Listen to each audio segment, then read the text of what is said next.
I'm a 17-year-old senior in high school and the co-editor-in-chief of my own online magazine. Unusual title for my age, I know. I started my online magazine the summer before my senior year. I chose to name it Nyota, which means star in Swahili, because the magazine focuses on finding emerging stars in the areas of music, fashion, and culture. I noticed while flipping through magazines such as Nylon and 17 that only famous faces were being featured, and I wanted to create a magazine that gave young, lesser-known talent the chance to have their faces seen and voices heard. After starting the second year of a social innovation program at my school called Teach to Serve, I decided to add a segment to the magazine that highlights young people creating a positive change in their communities. I wanted the magazine to not only give people the publicity and recognition they deserved, I wanted to inspire others at the same time. For me, the magazine has been one continuous learning process, and today I will be touching on a few of the lessons the magazine has helped me to learn.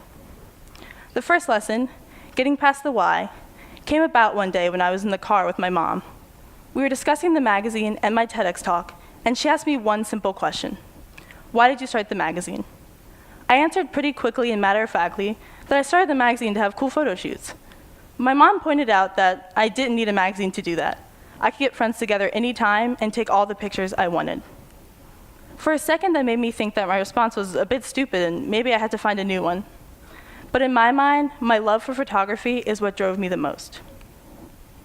My mom then began to explain that at times people, myself included, often believe we need this concrete answer when someone asks us why.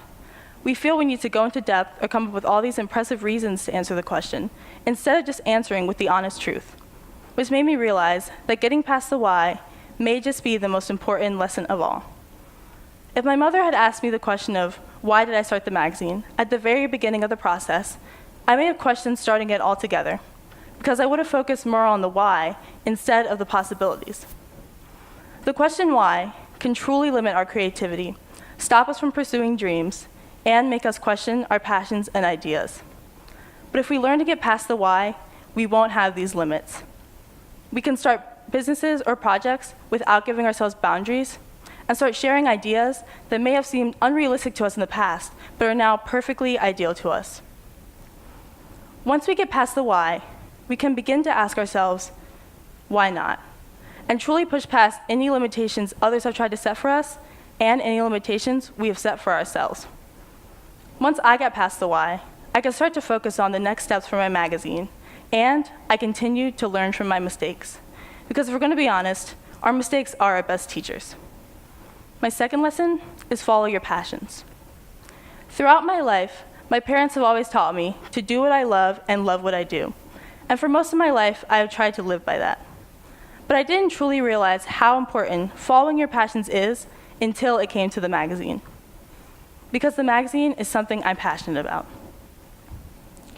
My love for photography is what drove me to creating Nyota. I had the idea that I wanted to start working more closely with clothing brands and getting my name out there. And one day when I was flipping through a copy of Teen Vogue, I thought to myself, I want to have cool photo shoots like this. I know how I'll do that. I'll create a magazine. In that moment, there was no hesitation. I had a goal of working with clothing brands and having photo shoots, and this magazine was my gateway to doing just that. When you follow your passions, not only does it show in your work, but it gets others excited to work with you. I'm truly dedicated to Nyota, and I'm always looking for ways to have it improve. And I've gotten the chance to have my friends and family involved in the magazine. My third lesson is that you don't have to be 100% qualified to start a job. Sometimes learning from experience is the best way to learn. When I first decided to start Nyota, the only two things I could do were take photos and write. With those skills and no graphic design knowledge, there was a good chance the magazine could have been a flop. But I didn't allow that to stop me. And even though my sister knew her way around Illustrator, her true passion is fashion. So that's the part of the magazine I knew she would have more of a clear vision for. Together, we had skills, but not all the skills we needed to create an online magazine. But I realized that that's okay. I learned more from just going for it than I ever could have from trying to teach myself each aspect of creating a magazine. At the end of the day, if you have a vision for a project, follow that project. If you know where you want to go, then get started. Because once you get started, the rest will follow. The process of creating a magazine is a long and sometimes frustrating one. And when we first decided to create NYOTA, my sister and I were going back and forth trying to come up with ideas to make it interesting and to make sure we had a place to publish it. At the time, I didn't even know how to use Illustrator, and we weren't sure how we were going to go about getting features. But I realized that it's okay to not have all the skills when you want to get started, because even though we didn't have all the skills, our magazine was published, and we continued to make incredible progress. We went from having only 80 or so reads on our first issue to over 200 on our third. And the first issue, while it's obviously the product of two young girls learning the ropes, doesn't compare to our third issue, which is the product of a group of people coming together to create something great. Which leads me to my next point: assemble a team. My sister and I realized that we didn't have all the skills needed to continue to improve NYOTA. Sure, we could have learned the skills, but it's always good to have knowledgeable people helping you.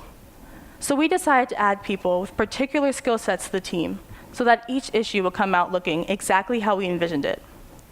So we added a YouTube host, a graphic designer, an editor-at-large, a DIY expert, and we built relationships with models. As NYOTA's team grew, so did our outreach. In the second issue, we managed to feature a DJ from Oregon, a singer from DC, bloggers from New York, and a writer from New Zealand. I took note of the fact that with each issue of the magazine looking more professional and eye-catching, more people wanted to be a part of it. And for our fourth issue, which is planned to come out in June, we even had a few people contacting us to be featured, and that in itself was extremely rewarding. My mistakes also taught me that we can't afford to procrastinate when it comes to any aspect of the magazine. Of course, in school, your teachers always teach you not to procrastinate, but that advice didn't truly hit home for me until it came to the magazine, because the magazine is something I created and feel passionate about. It's not a 10-page paper someone's assigned me to write. When you procrastinate, you don't allow yourself the time to look over the tiny but important details in your work. My sister and I realized this when we were staying up past midnight, often trying to put details and finishing touches to the first issue, the day before we wanted to publish. But now, instead of waiting until the last minute, we get our interviews and features done ahead of time, so that our graphic designer can have content to create the pages with early on. And we get our extra content done early, so that we're not scrambling until the day before trying to create pages. If I had told myself at the very beginning of the process that I needed a group of professionals to help me create the magazine, or that I had to be more qualified, it never would have happened.